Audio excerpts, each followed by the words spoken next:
Buenos días.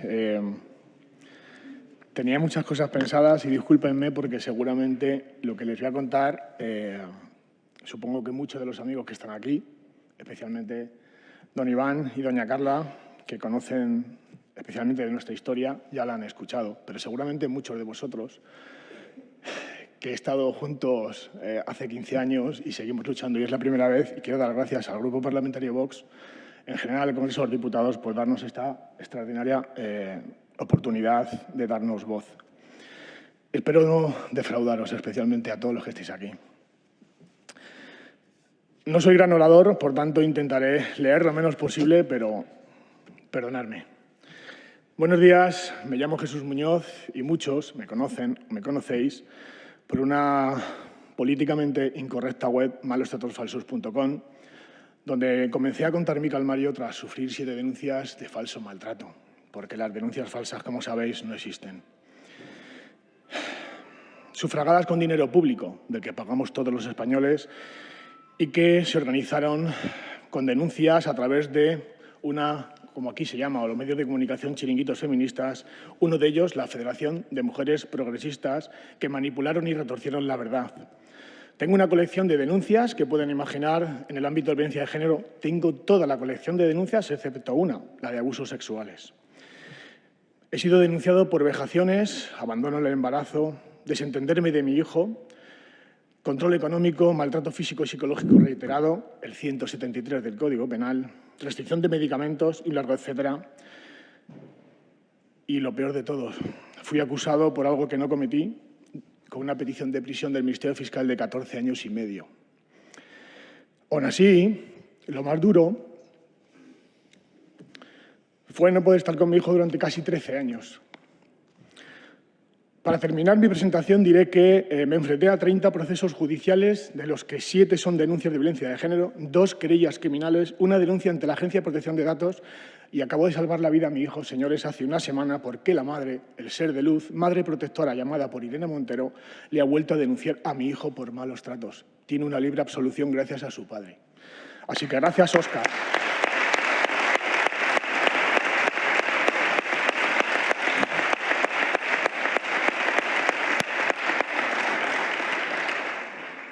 Con Óscar quiso poder porque con su padre no pudo. Y esta denuncia ha surgido solo y exclusivamente porque Óscar, a través de amigos, familiares, entorno social, no lo sé, descubrió la página web, cogió mi teléfono y un día me llamó 13 años después, un 20 de mayo a las 10:30 de la noche, diciéndome que quería conocer la cara B del vinilo. Y actualmente conoce a su padre hace 1 año y medio. Quiero exponerles la problemática que genera, que es por lo que estoy aquí, al 99% de los hombres de este país, denunciados o no. Perdónenme la expresión, estos como los motoristas, están los que nos hemos caído y los que se van a caer. Están los hombres denunciados y los que van a ser denunciados. Sí, todos van a ser denunciados.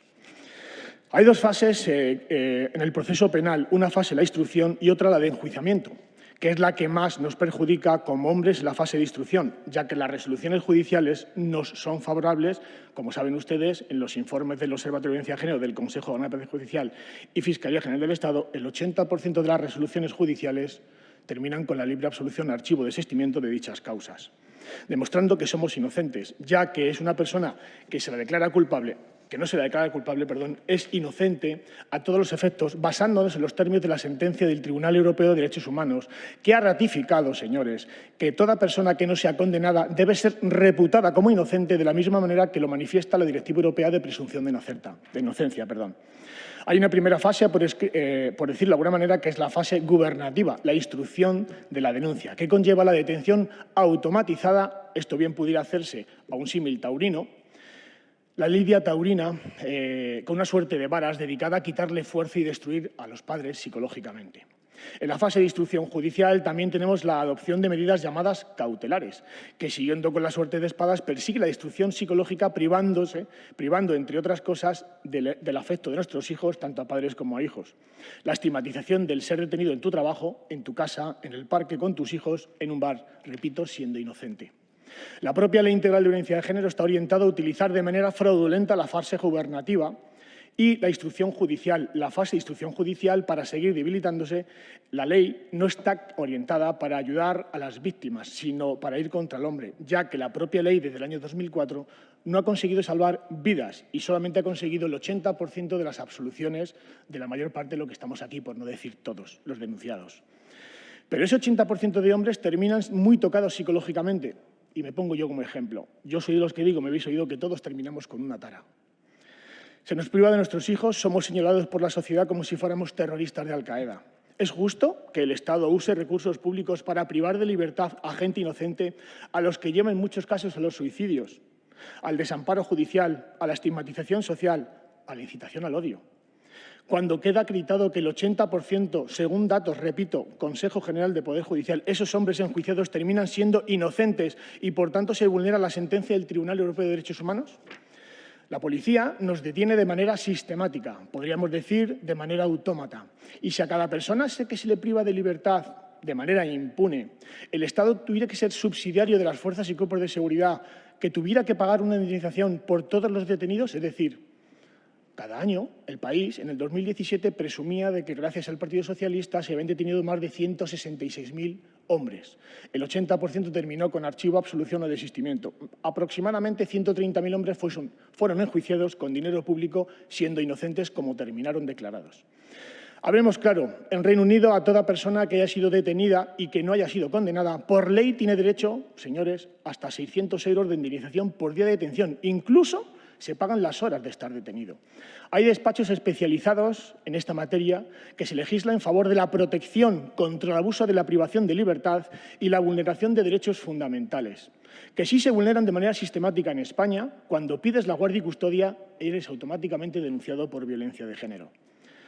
Hagamos cálculos, porque a mí me gustan bastante las matemáticas, y por tanto, una media de detención, señores, por las que yo he pasado, una media de 600 euros diarios por 2 días, que es la media, son 1.200 euros. Por 120 o 130.000 personas que han sido enjuiciadas y declaradas inocentes, estamos hablando de una cifra nada desdeñable de 144 millones de euros anuales que tendrían que habernos pagado a todos los que hemos sido detenidos de manera infame. Recuerden ustedes que hasta hace bien poquito no se pagaban ni siquiera las prisiones preventivas cuando termina siendo declarada inocente. Y como saben ustedes, gracias al caso del señor Rosell, expresidente del Fútbol Club Barcelona, sentencia que ganó y que se aplicó la doctrina del Tribunal Europeo de Derechos Humanos, a partir de entonces toda prisión preventiva que conlleve la inocencia del detenido tiene indemnización. Por lo tanto, solicitamos, señores políticos en general, basándonos en esta misma doctrina, que se indemnice la privación de libertad producida por las detenciones que terminan con absolución, no condenando, es decir, sobreseimiento, absolución o archivo sería propio de la indemnización. ¿Esto por qué lo pedimos? Porque sabemos que se está utilizando y abusando de esta fase gubernativa, la detención, sin una previa investigación seria y legal, que conlleva la privación de libertad de todos de forma automatizada, y sabemos que la privación de libertad está recogida como algo supremo en la Constitución y tiene que ser con carácter excepcional.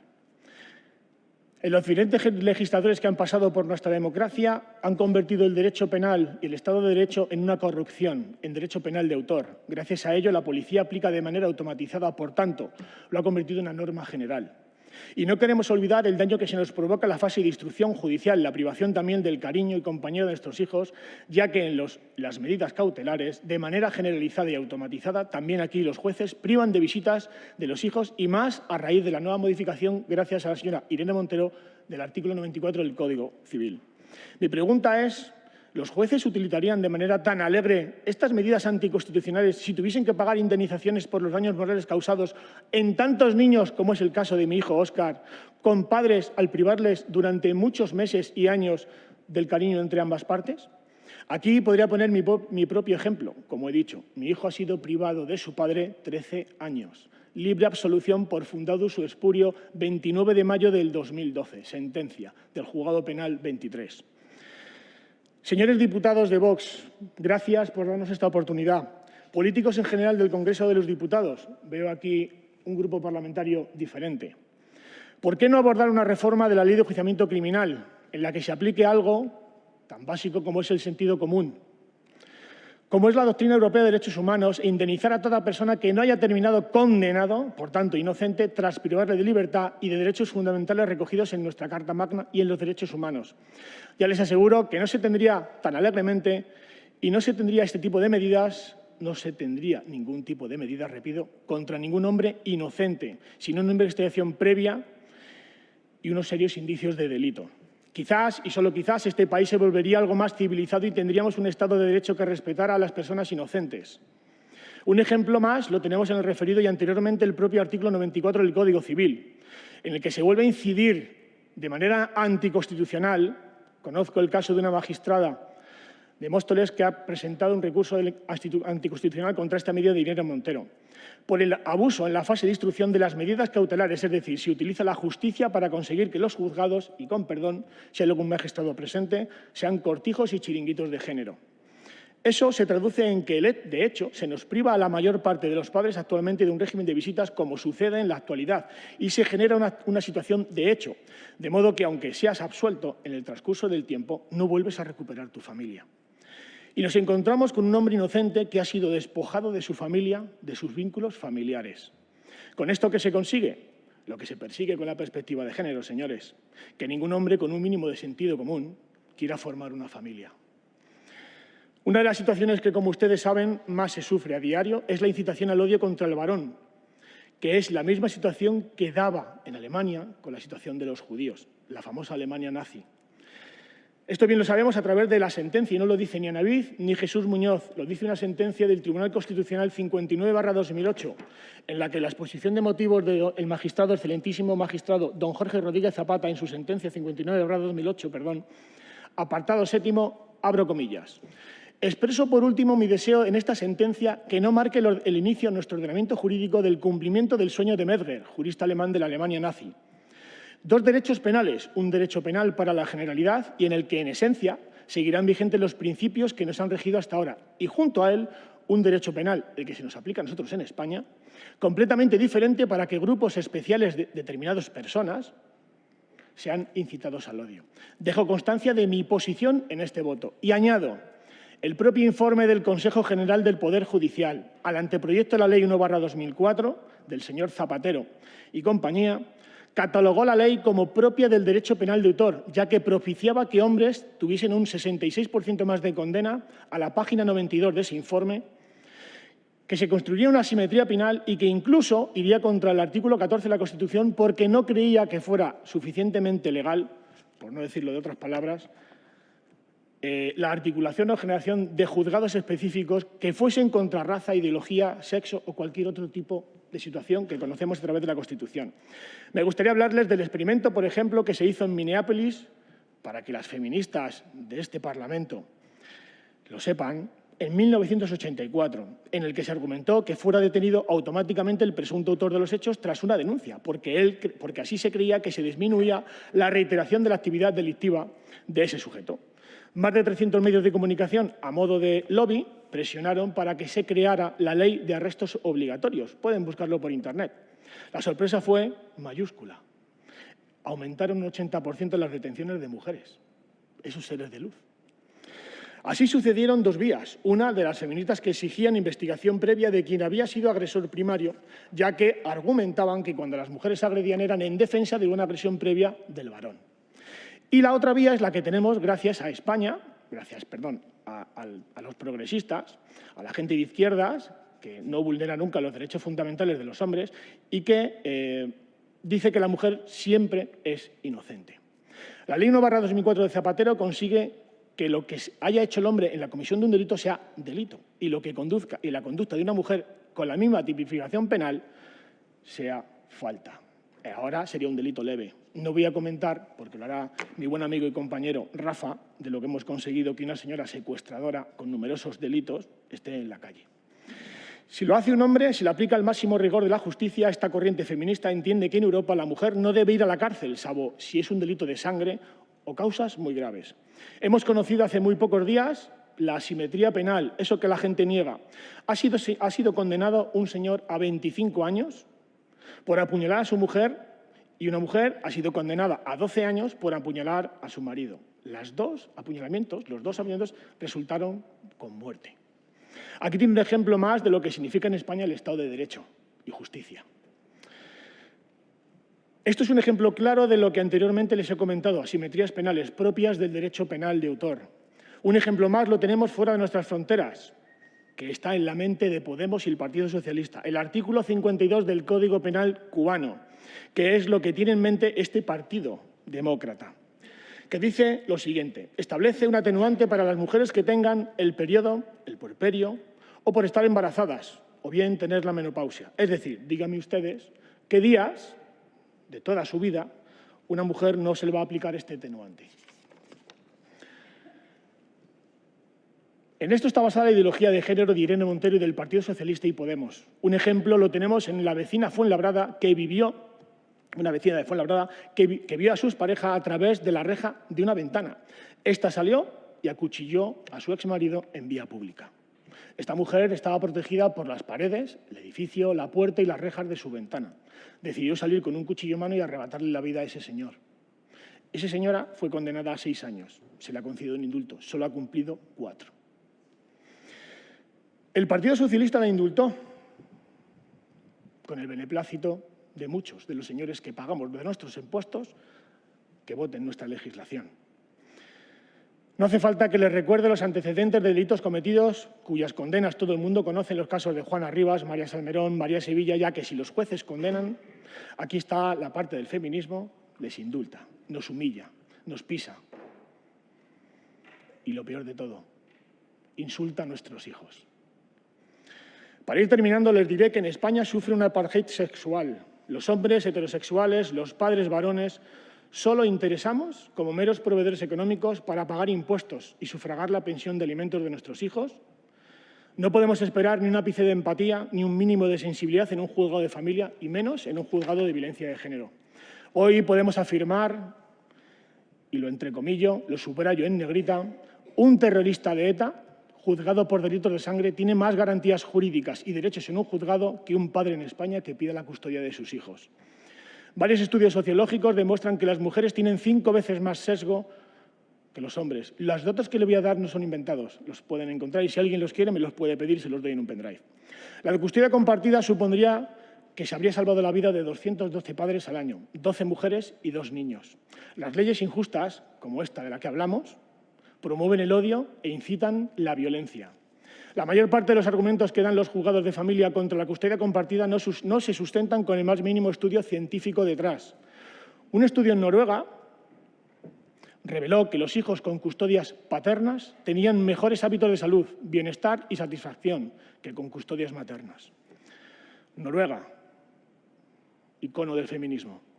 España, ya se sabe que el índice de fracaso escolar en España, cuando las custodias son paternas, el índice de fracaso es 0. Datos estadísticos que pueden encontrar en los estudios nacionales e internacionales sobre qué daños se causan a los menores, privándoles de un padre o de una custodia compartida. 20 veces más probabilidad de padecer depresión y ansiedad, 5 veces más de querer suicidarse, 4 veces más riesgo de pobreza, 2 veces más riesgo de tener problemas endocrinos y metabólicos, obesidad y diabetes, el doble de abandono escolar, 7 veces más de sufrir embarazo no deseado, 1,8 veces más riesgo de mortalidad infantil o neonatal, 20 veces más riesgo de presentar conductas agresivas, irracionales o violentas, lo que promueve Irene Montero, 32 veces más riesgo de huir del hogar, hasta 14 veces más de cometer delitos. El problema, señores, no es la masculinidad, es la falta de ella. El 63% de los suicidios juveniles son de niñas sin papá. El 58% de las mujeres en prisión no tuvieron figura paterna. El 71% de las niñas que tienen embarazos previos, adolescentes, no tuvieron papá. El 70% de las personas que abandonaron los estudios provienen de hogares sin padre. El riesgo de abuso de drogas en chicos sin hogar, con hogares con padres disfuncionales aumenta un 68%. Niños que experimentan divorcio o ruptura en núcleo padre-madre tienen que sacar notas bajas. El 85% de los chicos que están en cárceles juveniles, centros de menores, no tuvieron figura paterna. El 90% de la gente sin hogar no tuvo figura paterna. Y el 90% de los que conocemos como incendiarios juveniles no tuvieron figura paterna. Cada día se priva de libertad a más de 450 hombres. Para los futbolistas, 9 autobuses como los del Madrid, el Barcelona, el Betis o el Atlético son llenados con hombres inocentes en un 80% y llevados a las sedes policiales y judiciales de toda España cada día, señores. 450 detenidos. Como las matemáticas no nos fallan, 160.000 detenidos cada año, 2 millones de procesos judiciales y 80% de archivos, absoluciones, habiendo gastado una ingente cantidad de dinero en procesar a gente inocente. Cada año en España se suicidan 2.600, 2.800 hombres. En la época de Rajoy, en una reunión en lo que llaman la sala de la biblioteca, se nos confesó que conocían datos de que el 71% de los suicidios de hombres estaban relacionados con denuncias de violencia de género o con padres que estaban inmersos en procesos judiciales de separación y guardia y custodia. Y para terminar, les citaré estudios nacionales e internacionales para que la gente se ilustre, que demuestran que la violencia en el ámbito doméstico es bidireccional. Estudios como Dunedin, Archer, Canadian Journal, Women Offense, el informe PAX, Rina Sommer, British Crime Survey, Fieber, Murray Strauss, Spouse Murder, un estudio español que dice bidireccionalidad y simetría, estudios sobre la violencia en la pareja, análisis de la violencia de la pareja bidireccional desde un punto de vista víctima-ideológico, de la Universidad Oberta de Cataluña. Propuestas para determinar qué les hacemos. Modificaciones de la Ley Integral de Violencia de Género en una ley de violencia doméstica, intrafamiliar, llámenle como quieran, como tiene todos los países de la Unión Europea. En ni un solo país del mundo existe una ley de género de incitación al odio como existe en este país. Una modificación de la Ley de Enjuiciamiento Criminal, una modificación del Código Civil, una Ley Nacional de Custodia Compartida que en el resto de países se aplica reduciendo la mitad de las denuncias y la violencia en la pareja. Legislar contra lo que consideramos uno de los maltratos más crueles que se cometen cada día contra un menor, que es malmeterlos, como está prohibido decir SAP, no sea que la señora Montero se mosquee. Perdón. Alienar a un menor es lavarle la cabeza y hacer que odie al otro progenitor. Eso, señores, se llama alienación parental y es el maltrato más cruel que han legislado países de Latinoamérica en favor de la protección de los niños. Especializar y desfeminizar los servicios sociales y las instituciones. Impedir que se pueda seguir legislando con perspectiva de género en cualquier ámbito jurisdiccional o administrativo.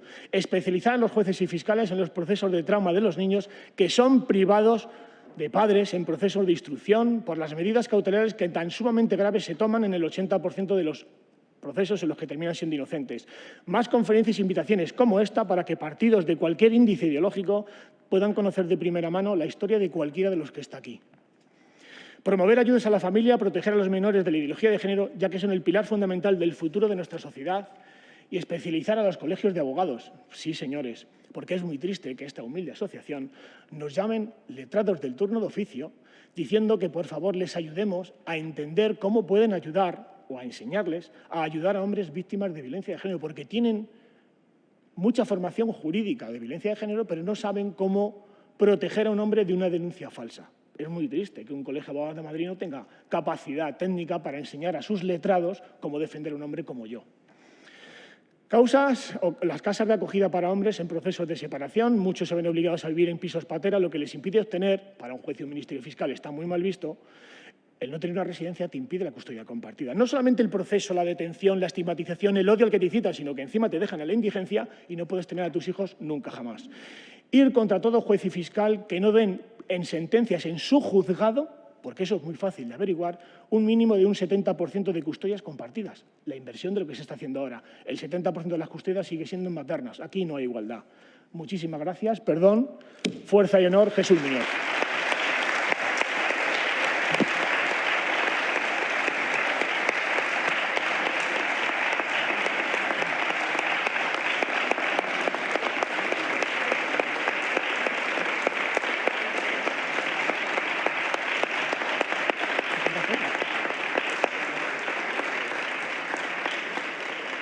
Gracias infinitas, me cuesta hasta hablar. Gracias infinitas, Rafa. Gracias infinitas, Jesús. Bueno, María, a ti también, pero vuestro testimonio es especial. Me quedo con parte de lo que has dicho. Dices, muchos lo pasarán. Es que esto le puede pasar a cualquiera. Vemos a Rafa, vemos a Jesús y pensamos que es gente especial que les ha pasado eso. Que no. Es que esta ley está hecha para que a cualquier hombre le pueda pasar, para que cualquier hijo se pueda quedar sin padres, para que cualquier abuelo se pueda quedar sin sus nietos. Entonces, os pido, por favor, aparte de unidad, pero que no es aceptable en un Estado de Derecho que se pisoteen derechos fundamentales como les pasa a estas personas. No es aceptable que tantos hijos se queden sin sus padres inocentes. No es aceptable que una mujer se la crea, haga lo que haga y diga lo que diga. Porque esta ideología de género está pensada para destruir la familia y cuenta con que estamos anestesiados, con que no reaccionamos. Yo os pido, por favor, que no nos rindamos, que no os rindáis. Nosotros no nos vamos a rendir en defender la familia, en defender los derechos fundamentales, en defender la igualdad y en defender a inocentes como Rafa, como Jesús, y a defender a todos esos niños. Y es muy difícil la lucha porque estamos solos, parece que somos minoría porque no se nos escucha, pero ganaremos porque el bien ya ha ganado. Gracias.